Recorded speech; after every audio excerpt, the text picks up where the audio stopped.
الرحمن الرحیم. ما و شما شروع میکنیم سوره الحجر. سوره الحجر ایره چرا سوره حجر میگن حجر نام یک منطقه هست در بین مدینه منوره و شام. شام همی طرف های سوریه را میگن، سوریه و فلسطین، اینجا ایره شام میگفتن. پس این منطقه حجر در اونجا هست. حجر سنگ میگن، اما حجر نام از این منطقه هست.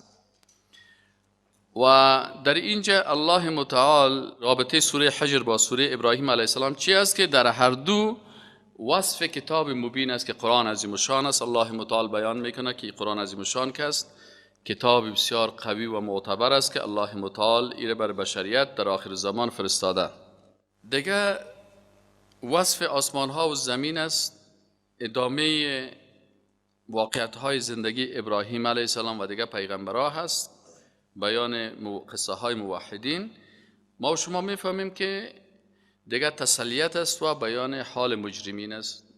و این موضوعات است که ما و شما روز گذشته هم گفتیم که سوره های مکی خصوصیتش همی است که سوره های مکی غالبا توحید بیان میکنه، شرک رد میکنه، مناقشه با کفار میکنه، دلایل وجود و وحدانیت الله را بیان میکنه، صدق وحی، یعنی چیزایی را که مردم جاهلیت در او شک داشتن ای را بیان میکنه.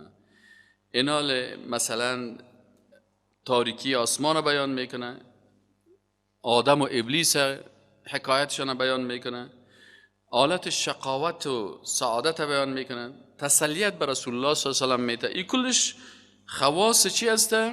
خواص سوره های مکی هست. وقتی که گفته میشه که سوره مکی هست، شما بفهمیم که در سوره های مکی 13 سالی که سوره های مکی بود، در اینا همیشه چی بیان میشه؟ رد اندیشه های جاهلیت، شرک، کفر و ایگپا و اثبات توحید و دلایل توحید بیان میشه. اعوذ بالله من الشیطان الرجیم. بسم الله الرحمن الرحیم. سوره حجر سوره مکی هست و هی 99 آیه، 99 آیت است و 6 رکوعات و 6 رکوع داره. اعوذ بالله من الشیطان الرجیم. بسم الله الرحمن الرحیم. الف لام را. الف لام را حروف مقطعات است. الله اعلم بمراده. ما جاهل هستیم، مرادش نمیفهمیم، الله مرادش خوبتر میفهمم. تلک آیات الکتاب این است. اینجا تلک میگه اشاره به چی است؟ اشاره اصلا بر دور است. به خاطر عظمت قرآن عظیم شان الله متعال بلند ایره چی میکنه؟ اشاره بلند بر از استعمال میکنه. تلک آیات الکتاب، آن است آیات الکتاب، کتاب و قرآن مبین. اینمی چی هسته؟ این کتابی که الله متعال بر شما که کتاب کامل هست و قرآن کتاب است که قرائت میشه و مبین بسیار آشکار است. آشکار است دلایلش، آشکار است احکامش، واضح است در توحید یگانگی الله، واضح است چیزای موحدین، کار موحدین و واضح و روشن است عاقبت مجرمین. ربما سپاره 14 هم است. ربما شاید که، یا ربما یا بسیار زیاد وقت چنین می شود، یود الذین که آرزو میکنن، الذین کسانی که کفروا کافر شدن، لو کانوا مسلمین که ای کاش می بودن مسلمان ها، اگر اینا می بودن مسلمان ها. یعنی هر کس که عذاب میبینه، عذاب آخرت میبینه، سختی ها را میبینه، بازیج کافرها کلش میگه کاش که ما مسلمان می بودیم. ذرهم الله متعال میگه بگذارشان یاکلوا بخورن و یتمتعوا و بهره‌مند شوند و یلههم الامل. الها یلهی چی مانا؟ در لهو انداخت. الها در لهو، در غفلت انداخت. مثل که میگه الهاکم التکاثر، شما را مشغول ساخت کثرت. اینجا میگه و یلهی، این فعل مضارعش است. و یلههم العمل، و اینا را در غفلت انداخت. چی؟ العمل و آرزوهای غلط، آرزوهای نادرست. فسوف یعلمون، باز ان شاء الله اینا میدانن. و ما اهلکنا، و ما هلاک نکردیم، من قریت، هیچ قریه ای را، هیچ شهری را، الا ولها، مگر ای که ما بر از امون قریه کتاب معلوم یک نوشته یک تقدیر معلوم و مشخص داشتیم. ما تسبق من امت اجلها، میگه سبقت نمیکنه به هیچ امت اجلش. شما تو فکر نکنین که فلانی نفر کشته شد، فلانی نفر مرد، فلانی نفر خانه سر چپه شد، فلانی نفر زیر بمباردمان کشته شد. هیچ امکان نداره که کسی پیش از اجلش چی شوه؟ سبقت بکنه. ما تسبق و کس سبقت نمیکنه من امت، از هیچ امت هیچ قومی، اجلها نسبت به اجلش، امو وقت مقرر کردهش، امو تقدیری که بر از اون امو وقتش تعیین است. و ما یستأخرون، و هیچ وقت تأخیر هم نمیشوند. کس که اجلش رسید در عادی ترین گپ میگه فلان نفر فوت کرد. یک نفر دیگه رو ببینه که میگه 20 منزله چپه شد، او نظیر 20 منزل فلانی نفرها رو زنده کشیدن. این گپ سر چی است؟ از اونا اجلشان پورا بود، از این اجلش نرسیده بود. و قالوا، و گفتن مردمای کافر و بیدین، یا ایها الذی، ای آن کسی که نزل علیه الذکر، که بالایش این قرآن نازل شده. سعی کنین، میگه فکرتان باشه که انسانهای بیدین عادتش است که همیشه اصطلاحات بیدینی و کفری را استعمال میکنن، بیادبی میکنن در مقابل پیغمبر، در مقابل دعوتگر. چی میگه؟ تو دیوانه هستی. رسول الله هم تا 40 سالگی که دعوت توحید نمیکرد، باز برش میگفتن که تو طیب هستی، طاهر هستی، صادق رازگوی هستی، امانتکار هستی. مجردی که توحید شروع کرد، باز لقبایش تغییر کرد. میگم تو مجنون هستی، تو دیوانه هستی، تو دروغگوی هستی، تو ساحر هستی، تو فلانی. ما و شما هم همین قسم هستیم.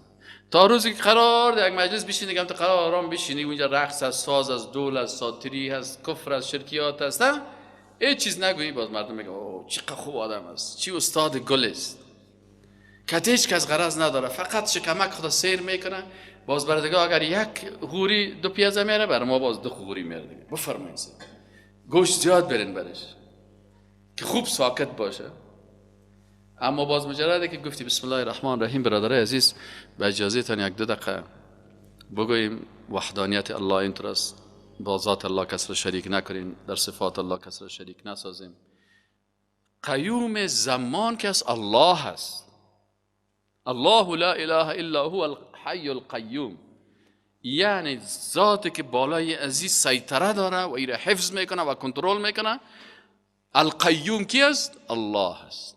وشکو کی کلمات نگوین که فلان شخص قیوم زمان است، فلان شخص مثلا عالم غیب است، فلان ساحر و فلان شخص غیب میفهمه، فلان شخص میتونه مرا جنتی بسازه، فلان شخص. این کلش مالک متصرف الله هست. این گپا رو نزنین. باز که مجردی گفتی او مردم عبادت بغیر از الله، نظر به قبرها نبرین، نظر عبادت از خاص برای الله بگیرین. زیر پای عروس مرغ نکشین، ذبح کردن حیوان و پرنده این عبادت است. عبادت در مقابل مخلوق نکنین. وقتی که مجردی که 1-4 کلمه شرک رد کردی و وحدانیت الله را توحید بیان کردی، با سرت نام ها را میگذارم، میگه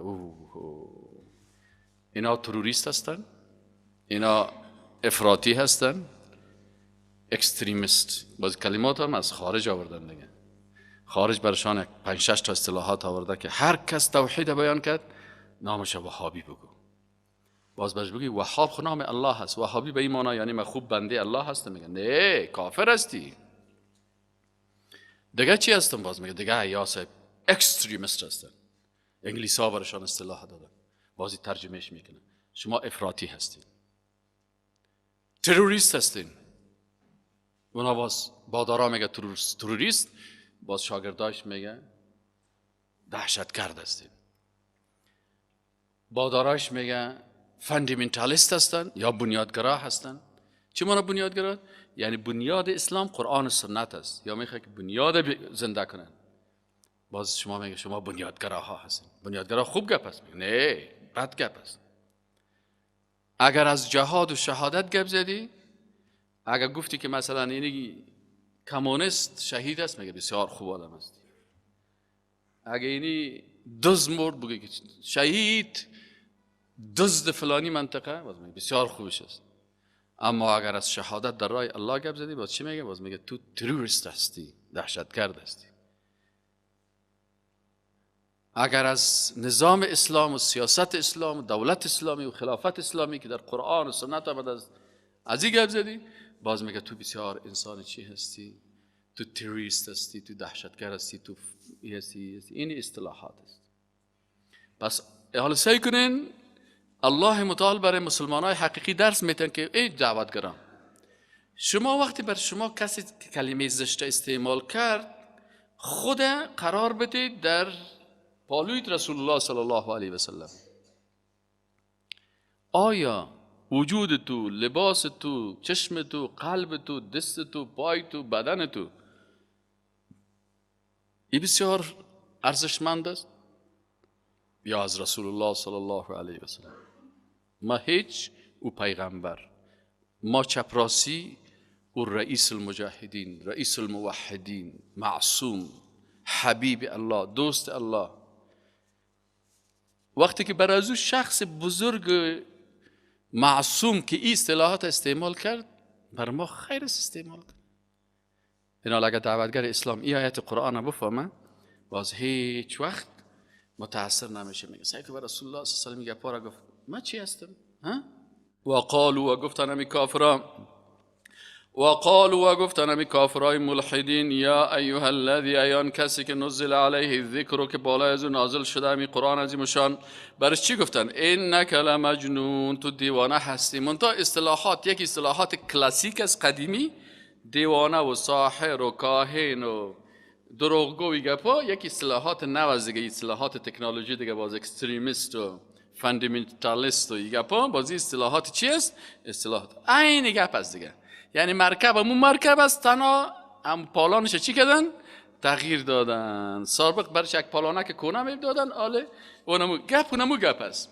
کفر همو کفر است، بیدینی همو بیدینی است. منتها اصطلاحات کفری چی میکنه در شرایط؟ تغییر میکنه. و شما متاثر نشین. وقتی که تو پیرو رسول الله صلی الله علیه و آله پیرو رسول الله میگه پارا گفت، با اون که برای تو هم بگویم. و قالوا و گفتن کافران، یا ایها الذی، ایان شخصی که نزل علیه الذکر که نازل شده بالا از او ذکر، انک لمجنون، یقینا که تو دیوانه هستی.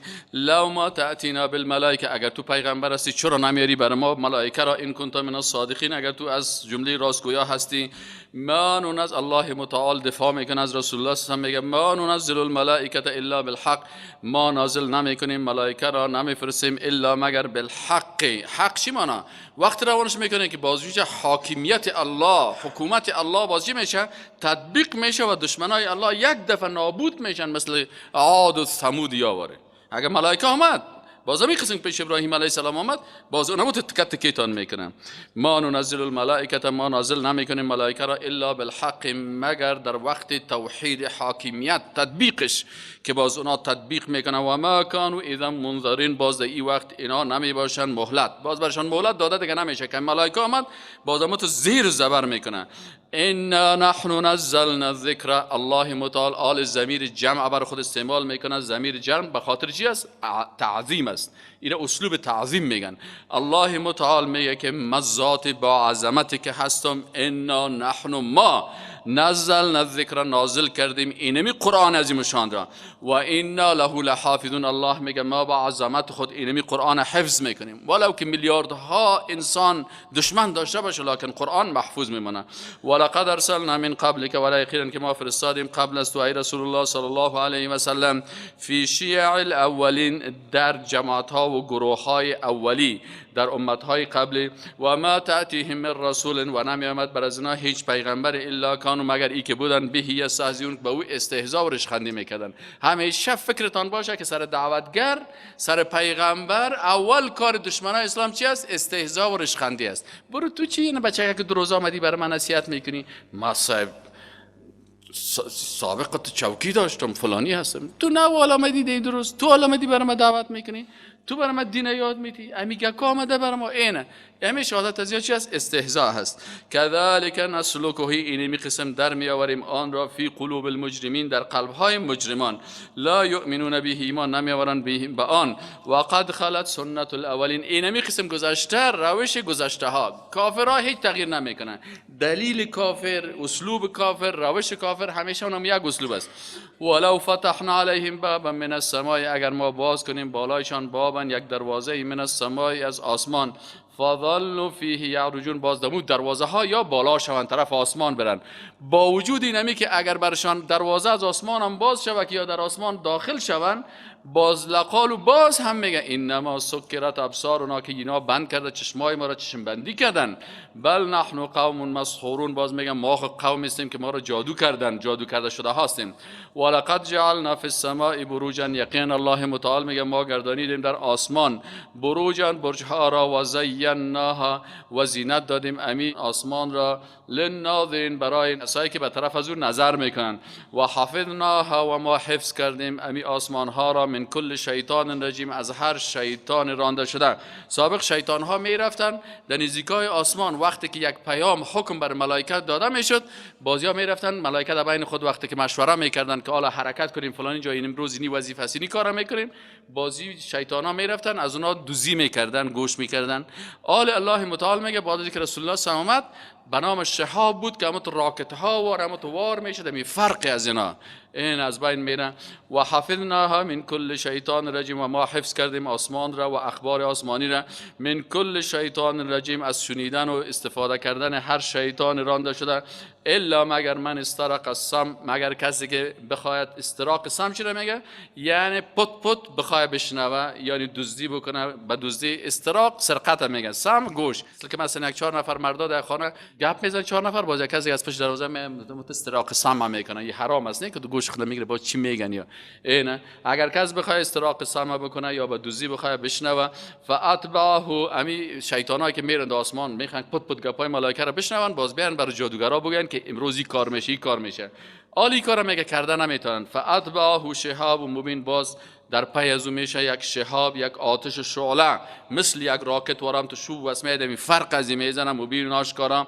والارض مددناها و زمین را ما الله متعال میگه که چی دادیم امتداد دادیم گشاده کردیم والقینا فیها و گذاشتیم افگندیم فیها در آن کوه را در بین زمین هم کوه را اما تو جای به جای کردیم و انبتنا فیها من کل شیء و انبتنا رویانیدیم نبات رویانیدیم فیها در آن من کل شیء از هر چیز موزون بسیار متناسب و جعلنا لكم و گردانیدیم برای شما فیها در امی زمین معایش چی وسایل عیش و معیشت و زندگی و من لستم له برازقین و هان که نیستید او را روزی دهنده شما در حالی که نمیتونید دیگر را روزی بدین لکن ما و شما الله متعال میگه که ما برای شما روزی میتیم شما مخلوقات نمیتونید که روزی بدین. و این من شیء الا عندنا خزائنه و نیست هیچ چیزی مگر که نزد ما خزانه های اوست و ما ننزله الا بقدر معلوم و او ما را نازل نمیکنیم مگر به اندازه معلوم مقرر تقدیر شده. و ارسلنا الرياح و الله متعال میگه دیگه از دلایل قدرت ما این است که ما بادها را میفرستانیم لواقح. اینجا لواقح علما دو قسم تفسیر میکنن بعضی میگن که ریاح پر با چی میباشن پر از آب میباشن امی ریاح روان میکنیم که با ابرها را حرکت میتن که اونا چی هستن پر از آب هستن. بعضی از علمای دیگه میگه که منظور از لواقح چی است که ما بادها رو روان کردیم برای لقاح القاح مصنوعی القاح که میکنه با شما این القاح مصنوعی یکی القاح مصنوعی است یکی القاح چی است که یک درخت توسط باد همو کروموزوم های مذکر همو چیزای مذکر میره به مؤنث و او القاح میشه بار میگیره. این الله متعال میگه که اینمی چیز از این وقت عرب ها نمیفهمیدن لکن آل علمای ساینس و تکنولوژی میبینن مسلمان چرا میشن سبحان الله سکی کلام الله را که 14 قرن قبل که چقدر جهل بود از القاح توسط باد خبر داده شده است. این متخصصین زراعت خوب میفهمند. فانزلنا من السماء ماء پس ما نازل کردیم از آسمان آب را فاسقیناکموه پس چانیدیم شما را از او آب و ما انتم له بخازن باز شما نیستین که این جمع بکنید نگه بدارید. و انا لنحن نحیی و نمیت الله متعال میگه ما هستیم که زنده میکنیم و میمیرانیم و نحن الوارثون و الله متعال میگه ما وارث زمین هستیم شما باز چند وقت بعد از بین میرین هلاک میشین گم میشین زمین کلش میمونه برای الله میمونه. ولقد علمنا المستقدمین منکم الله متعال میگه ولقد علمنا یقینا که ما میدانیم و دانستیم المستقدمین کسانی که پیشینان از شما بودند منکم از شما. ولقد علمنا و یقینا الله متعال میگه ما با علم غیب خود میفهمیم المستاخرین آنانی که چی هستن اینا پسینان یا کسانی که تأخیر میکنن پسانتر میان تا روز قیامت حلق شده میرن. و ان ربک هو یحشرهم و یقینا یقین داشته باش و ان و یقین داشته باش که ربک رب تو هو او است. یحشرهم که این تمام از این مخلوقات مستقدمین و مستأخرین کلشان حشر میکنن، جمع میکنن. انه حکیم علیم، یقین داشته باشین که الله متعال بسیار با حکمت است و بسیار عالم علیم هست، یعنی علم از بسیار واسع است و حکمتش همه چیز در بر گرفته است. ولقد خلقنا الانسان من صلصال من حمأ مسنون. در خلقت آدم علیه السلام 5 کلمه زیادتر در قرآن استعمال میشه. اول کلمه تراب، باز چی میشه؟ از خاک میگه خلقش کردیم. دیگه چی میگه؟ دیگه گل است. گل در زبان عربی چی میگن؟ طین. آفرین. اینال آدم علیه السلام اول خاک گرفته شد و از این خاطر است که میگه انسان ها 70 قسم خاک است، 70 قسم در روانشناسی میگن، روانشناسی قرآن. علمای زراعت میگن، علمای ساینس و تکنولوژی در قرآن میگن که 70 قسم ما خاک کشف کردیم. علمای روانشناسی میگن به می خاطر است که انسان چون از خاک خلق شده، این 70 قسم چی داره؟ خصوصیت داره. 70 قسم چی دارن؟ اسلوب دارن. هر کس طبیعتش فرق میکنه. از یکی یک قسم است، از یکی بسیار تند است، یکی متوسط است، یکی بسیار تیز است، یکی مرچکی است، یکی مرچ سرخ است، یکی مرچ سبز است، یکی ببینیم تو چاکلیت و شیرین است. بعض از چاکلیت ها هم یکی ببین چاکلیت مینو است، یکی ببین چاکلیت های ترشک است، یکی ببینیم است. این طبیعت های هر کس باز فرق میکنه. خب اما علمای عقیده باز چی میگن؟ علمای عقیده میگن در اینجا یک درس اعتقادی بسیار مهم است. علمای عقیده میگه او بخشای ساینس میمونیم به علمای ساینس اونا تحقیق خدا بکنن. ما علمای عقیده میگه شما چی میگن؟ میگه ما میگیم که سعی کنین. الله متعال وقتی که امتحان میکنه چه قسم امتحان میکنه؟ انسان خاک گرفت آورد مان، این خاک گل ساخت، باز این خاک گل ماند که خوب سیاه شود. گل که چند وقت هم تو تر کنی بانی به چی تبدیل میشه؟ رنگ خود تغییر میده، سیاه میشه. باز که یک 2-3 هفته دیگه اون بانیش باز چی میشه؟ بوی میگیره. این می خاک آدم علیه السلام اول بود تراب، بعد از تراب شد چی؟ طین شد، گل شد. بعد از او آمد همه شد، همه حیمی ملف همه این چی شد؟ اما تو گل سیاه شد. بعد از او مسنون شد. مسنون چی مانا؟ گندیده شد، بوی میداد. بعد از او خوش شد، صلصال ایره میگن. صلصال چی را میگن؟ که هم تو ظرف گلی را که شما دیده باشین که تو بزنید باز تنگ تنگ تنگ تنگ تنگ میکنه. فهمیدی یعنی؟ حالا اینجا دیگه ملائکه هم میبینن که الله متعال این مخلوق خلق میکنه و ابلیس ای هم میبینه. حالا الله متعال و ابلیس از آتش خلق کرده. ابلیس که سوال میکنه که تو از آتش هستم، من تو برنگ سرخ هست و سفید است. آتش نیم تو سرخ داره و سفید داره و تو زرد داره و چیز نه، زیبا هست. و ملائکه از نور خلق شده. آل در مقابل ازی آدم علیه السلام خلق میکنه تا که اول خوب یا از نگاه ظاهری ببینن که چی است؟ چقدر گل است و خاک است و بازی گندیده شد، سیاه شد، باز بوی میته، باز این همه تو خوش شد، تنگ تنگ میکنه و بالاخره دی الله متعال روح الله متعال اینا را امتحان میکنه. فکرتان باشه الله متعال گاهی تو را در قواریت امتحان میکنه. در مقابل یک آدم بد قواره قرار میده، ضعیف قرار میده. صحیح نه؟ باز انسانهای بیدین که است بازو میگه والا انا خیر منه، گپ شیطان میزنه. دمون قوم د تاسو قوم دیر خدا مون پښتانه یو.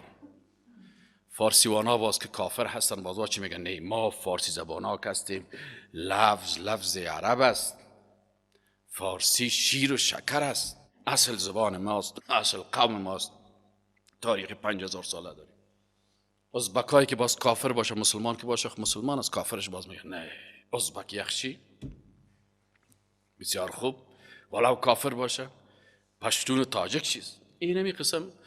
عرب کافر مثل معمر القذافی کافر که بود، صدام حسین کافر که بود، بازی ها میگفتن قوم ما نام خود بچه های خود عبدالله و عبدالرحمن نمیمانیم، قوم عرب. قبلا به نام قصی بودن و عدی بودن در جاهلیت. نامای بچه های صدام حسین یکیش قصی بود یکیش عدی. میگفت ما میخوایم عصر جاهلیت قدیم زنده کنیم، تاریخ قدیمه. مصری های قوم پرسته که باز کسشان بشین، کافرایشان مسلمانایشان خوب مردم است. در هر جای مسلمانش خوب مردم است، کافرش باز گپای باز میگفت که ما اولادای فرعون هستیم، ما فرعونی هستیم، افتخار میکنن. قال الله متعال ملائکه را به همراه ابلیس و به کلشان چی میکنه؟ امتحان میکنه. چه قسم سعی کنین که کی به امر الله نظر میکنه؟ الله میگه کلکم من آدم. رسول الله هم گفته که کلتان از آدم هستین و کلتان از خاک هستین، کلتان.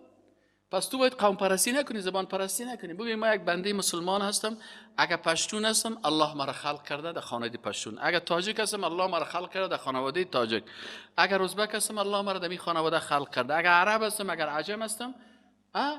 بهترین شما اکرمکم عند الله اتقاکم. میتونی با تقوا هر کسی باشه، بلال حبشی باشه، سلمان فارسی باشه، صهیب رومی باشه، هر کسی که باشه.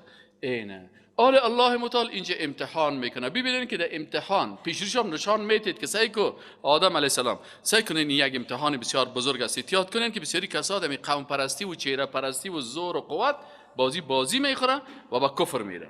مثل که ابلیس دمیجا بازی خورد. ولقد خلقنا الانسان و یقینا که ما خلق کردیم انسان را من صلصال، از چی؟ از گل خشک صدادار، یعنی گل پخته شدگی صدادار. من حمأ که امی جور شده بود از چی؟ از لای سیاه، از گل سیاه، گل که اما تو خوب چند روز باقی مانده بود سیاه گشته بود. مسنون، یعنی گل که باز او را چی گرفته بود؟ بوی گرفته بود. والجان خلقناه من قبل، آل سعی کنین میگه جن ما خلق کردیم قبل از اون. من نار سموم، از آتش اما تو بسیار گرم. اینه و اذ قال ربک للملائکه، و الله متعال و یاد کن وقت را که قال گفت ربک رب تو للملائکه، بر ملائکه، انی خالق بشرا، ما خلق میکنم بشر را، من صلصال، از گل خشک شده، من حمأ مسنون، از گل که سیاه شده باشه، مسنون بویدار شده باشه. فاذا سویته، باز وقتی که ما او را خوب مساوی و راست جور کردم، و نفخت فیه من روحی، این جس عظمت انسان. اگر انسان از نگاه مادی مقایسه بکنی، خلقتشون از او گل این قسمی است. از نگاه مادی اگر انسان مقایسه بکنی، از انسان که در مرچه افضل است از نگاه مادی. چرا انسان دو چند بار خود برده نمیتونه؟ مرچه 50 برابر وزن خود وزن میبره مرچه. انسان 4 برابر خود برده نمیتونه. فیل از انسان که بسیار قوی در میده و دیگه پای خود. شتر از انسان که بسیار قوی هست، در چشم بوم چند کیلومتر دورتر هم میبینه. در حس شامه پشک و سگ حتی زیر زمین مین و مواد مخدر پیدا میکنه. ندیدی سگا را این رتبه دگروالی دادن؟ در چی؟ گفتن این دگروال است. چرا دگروال است؟ گفتی خب مین میکشن، رتبه برش دادن. ببینید همین خارجی ها را رتبه برش سگها دادن. انسان مثلا بر اون سگ $1000 $5000 معاش میتن، برش غذا میتن. نفر میره $200 معاش میتیش. این حال شرافت انسان که است در شکل ظاهریش نیست. در چی هست؟ در این است که در بین ازی الله متعال روح را جای داده که این روح مخلوق الله هست، لکن با شرف است. یک قاعده اعتقادی.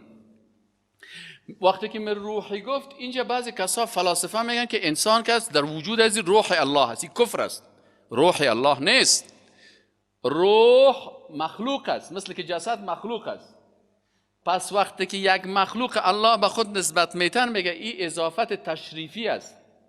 مثلا بیت عالی مسجد که از خویام خانه است، دیوال داره و سنگ است و چوب است و ترام. خانه ما اینه میخواستیم چیزا دارن. میگه ایره چرا بیت الله میگن؟ میگه به خاطر این خانه است که به الله نسبت داده شده، به خاطر عزت. این نسبت به خانه ما که چی داره؟ عزت داره. کاری که در خانه تو کرده میتونی در اینجا انجام داده نمیتونی.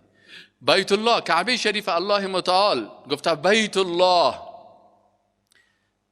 او را الله متعال یعنی بیتون چه قسم ترجمهش میکنیم؟ میگه بیتون مخلوق شرفه الله فاضافه الى نفسه. خانه است، مخلوق است. عیسی علیه السلام هم میگه روح الله. عیسی علیه السلام روح است، روح مخلوق است، لکن الله متعال را شرف داده. به خاطر چی؟ به خاطر از اینکه پیغمبر بود. انسانها را کلشان شرف داده. روح انسان یک عزت خاصه. روح انسان مخلوق است، لکن این اضافت چی است؟ اضافت تشریفی میگن ایره در زبان عربی.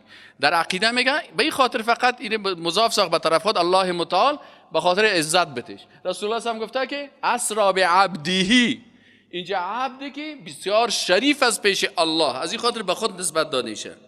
این حال اینجا میگه اینی خالق بشر مثل انسان من حمأ مسنون فاذا سویته و نفخت فیه، و هنگامی که مدعی دماندم در امی آدم من روحی، از روحی که مخلوق ما هست، این روح در وجود از این دماندم به خاطر شرافت دادن به ای. خب میگه این شرافت چرا انسان داد؟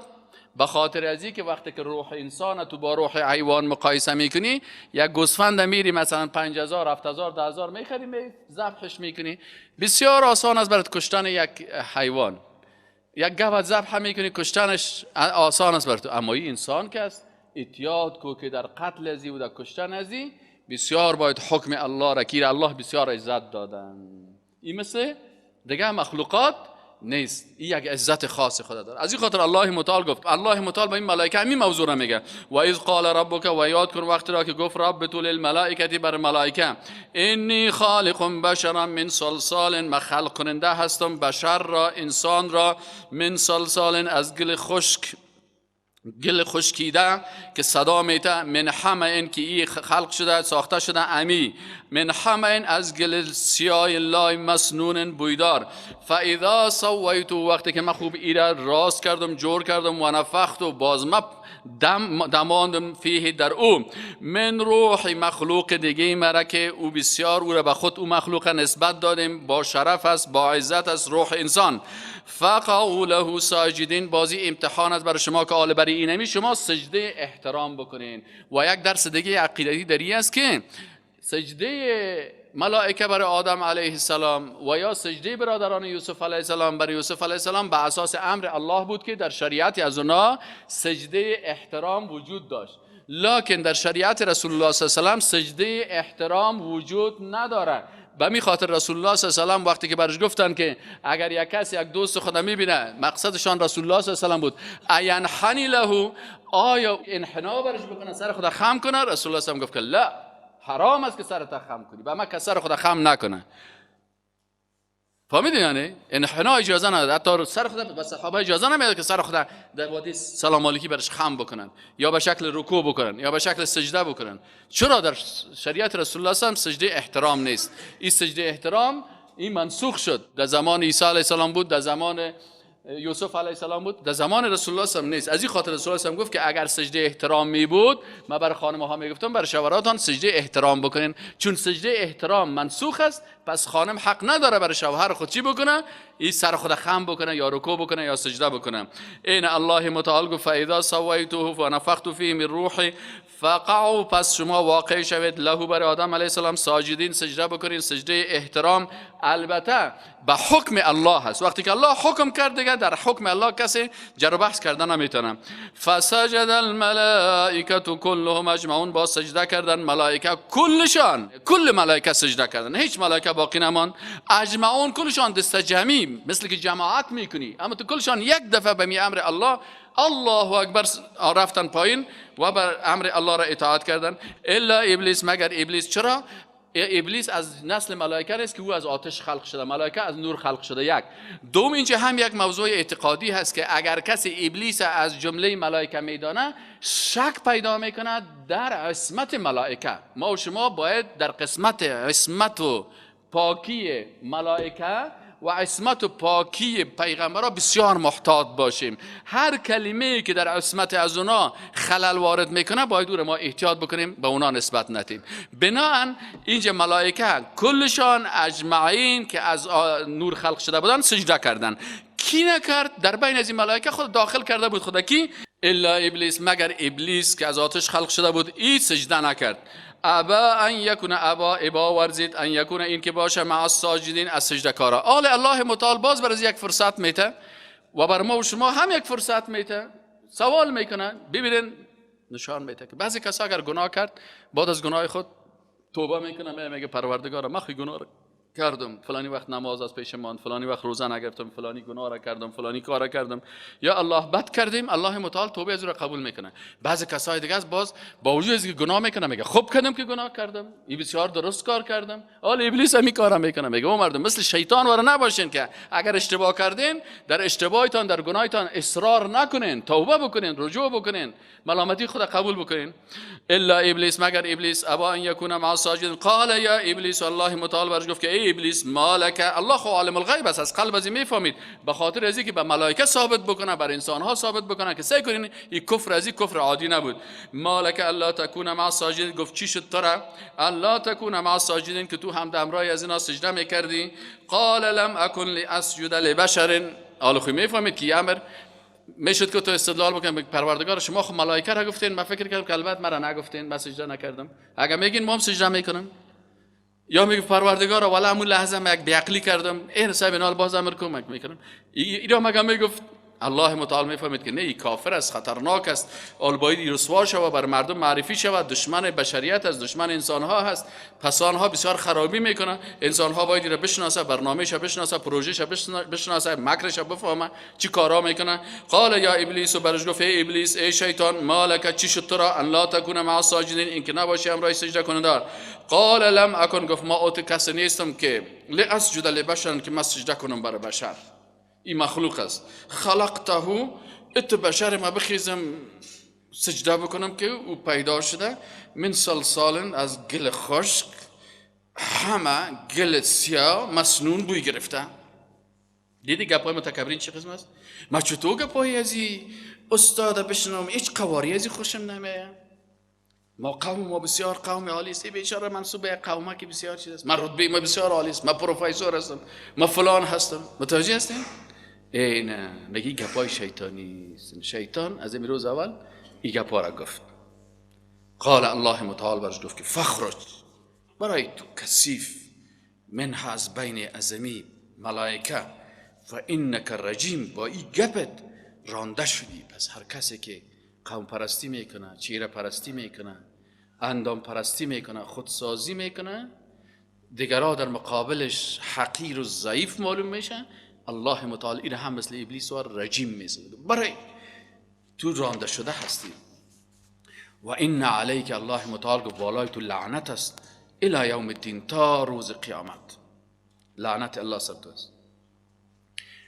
قال، ابلیس برش میگه که ربی، این الله متعال میگه که سعی که شیطان بر ربوبیت الله باور داشت، میگفت که تو خلق کننده ما هستی، روزی دهنده هستی. متوجه هستی؟ یعنی حتی شیطان بر ربوبیت الله باور داشت، لکن چون عبادت الله را انکار میکرد، تکبر میکرد، تعصب میکرد، حسادت کرد، به حساب ایل رانده شد. قال، گفت رب، ای رب من اقرار دارم که تو رب من هستی، مرا لعنت کردی، از رحمت تو رانده شدم، دیگه در جنت نمیرم. فانظرنی، پس وقت بده مرا الی یوم یبعثون، تا روزی که این مردم باز مبعوث میشن، تا قیامت مرا وقت بده. الله متعال گفت، قال، گفت فانک من المنظرین، تو قبلا در تقدیری تو نوشته شده هست که تو بر تو وقت داده میشه، تو یک آلت یا وسیله امتحان هستی بر از این مخلوقات، الی یوم الوقت المعلوم، تا امون روز وقت مشخصی که در علم غیب ما هست.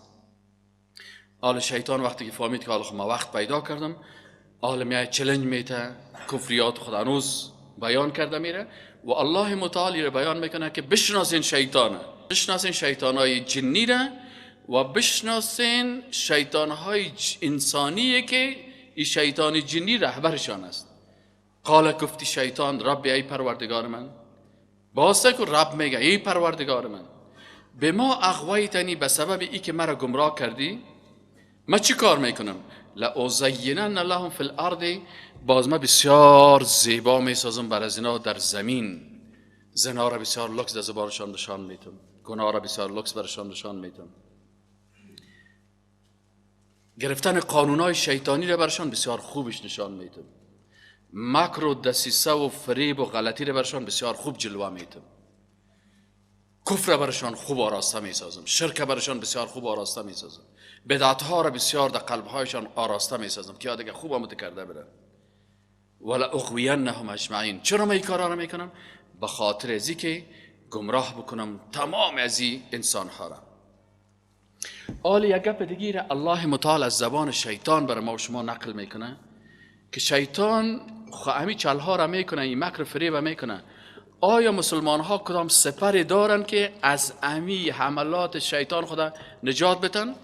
الله متعال از زبان خود شیطان برای ما و شما بیان میکنه که خود شیطان میگه که یک سپر دارن انسان ها که باز اونا را سر از اونا ما چی کردن نمیتونم؟ حکومت کردن نمیتونم، سردگاه کلش گمراه میکنم. او چی هست؟ اخلاص است. او سپر چی هست؟ اخلاص. اخلاص چی هست؟ که هر کار میکنی 100% در نیتت رضایت الله باشه، پشت مخلوقات نگردی. کی مرا توصیف کنه، کی مرا خوب بگویه، کی مرا از این خاطر دعوتگر مخلص او است که از توصیف مردم خوشحال نمیشه و از انتقاد مردم خفه نمیشه. خلاص میگه ان صلاتی و نسکی و محیای و مماتی لله، خاص برای الله هست کل کارهای من. اینجا دیگه اینال کسی که اخلاص کرد باز الله در قلب از او تاپه مخلص اخلاص میزنه. این مهم است. اینجا مخلصین نگفته، کی را گفته؟ مخلصین گفته. سعی کنید لام فتحه دارن. در زبان عربی بین مخلص اخلص یخلص و مخلصا، المخلص و اسم الفاعل و مخلص اسم مفعول است. اخلاص مخلص او است که خودش اخلاص میکنه، او است که الله متعال به اساس که اخلاص از این قبول کرده این در جمله بنده های مخلص خود قرار داده. با سر از این مردم ها دیگه شیطان هیچ دسیسه کردن نمیتونن. قال گفت شیطان رب ای رب من بما اغویتنی، به سبب آن که گمراه کردی مرا، لازینن، من بسیار زینت میدم برایشان. لازینن، سعی کنین ازینو فعل مضارع است، لام که داخلش یعنی تأکید اولی، نون دو تا نون دیگه است، سه توکید. یعنی در زبان عربی حتما من این کارا میکنم که خوب زینت میتونم بر از اینا چیزهایی که در زمین از گناه ها و بدبختی ها و کفریات و شرکیات بر از ات زینت میتونم که خوب دمو مشغول شون. ولا اغوینهم، و ما گمراه میکنم. اینجا هم لام داخل کرده، اغوا یغوی اغوی فعلش است، لکن وقتی که لام داخل کرد گفت لا اغوی، حتما این کارا میکنم. لا اغوین نه که دو تا نون دیگه اومد، سه تاکید شد. حتما گمراه میکنم اجمعین تمام از اینا را. آل میگه به استثنای کی؟ الا به استثنای عبادک، بنده های تو منهم از ایشان، المخلصین که به الله اخلاص داشته باشن و مخلص کرده شده ان، اخلاص از اینا پذیرفته شده. تو اونا را تاپه اخلاص دادی. بعضی کسا از 20 سال پیش میبینیش بسیار دیندار است، اخلاص نداشته، مردم سرش اعتماد میکرده، ای از دین الله استفاده میکردن. مردم برش پیسه میداد که برای یتیما بده، او برای خود بلدنگ جور میکردن. مردم میگه برای فامیل شهدا و یتیما و مسکینین و مجاهدین باشه، او بیچاره در خیمه ها میمرن از تشنگی، ای برای خود قرار بنگله در پاکستان و در هندوستان و در امریکا و در بریتانیا جور کردن. الله متعال یارات ذلیل ساخت. بسیاری یارا سعی کنی که 20 سال پیش بسیار مقام معنوی عالی داشت، امروز خودش به دست خود ذلیل ساخته. چرا اخلاص نداشت؟ شیطان بردش به طرف بیراهه. پس اینجا شیطان چی میگه؟ الا مگر عبادک، بنده های تو را منهم از ایشان، المخلصین که بسیار مخلصند، یعنی اونا را خودت پروردگار برشان تاپه اخلاص در قلب هایشان زدی به اساس اخلاصی که داشتن. اخلاص ما و شما چی میگیم؟ این هم اخلاص خودش توحید در نیت است. توحید در چی است؟ توحید در نیت. در عبادات قلبی ما و شما داریم توحید در نیت، توحید در محبت، توحید در خوف، توحید در رجا، توحید در توکل، توحید در تعظیم شعائر الله. یکی از این توحیدات توحید در نیت است که در قرآن اخلاص میگه. مگر بنده های تو که توحید در نیتشان همیشه رضایت تو هست، پشت مردم مخلوقی گپای مردم نمیگردن. اینال اینی مردم است. قال هذا صراط علی مستقیم، الله متعال آل برش میگه که ای شیطان، هذا صراط، ای راه مکست علی بر من، مستقیم راست است که من بنده های خدا بر از این راه راست راهنمایی میکنم. قرآن برش میفرستم، پیغمبر برش میفرستم. قرآن است، سنت است، احکام الله است، عقل است، فهم است، حس است، همه چیز بر از اینا روان میکنم. علما و دعوتگرای اسلام مثل چپراسی ها خدمتگارا هست، در خدمت از اینا قرار میگیره، دین بر از اینا بیان میکنه. هذا صراط ایراه صراط علی راهز بر من مستقیم راست. این عبادی، باز اینجا شرف میته بر بنده های حقیقیش پیروان کتاب و سنت. بر از میگه او بنده های حقیقی من، او بنده هایش که ما اونا را شرف دادیم که اونا عقیده توحید حقیقی را یاد دارن، فهم دارن. لیس لک علیهم سلطان، تو ابلیس، تو شیطان، تو کافر سر از هیچ غلبه و سلطنت نمی داشته باشی و را هیچ غرض گرفته نمیتونی، وسوسه هم کرده نمیتونی. الا مگر من اتبعک، کسانی که متابعت میکنن تو را، من الغاوین، از گمراهان.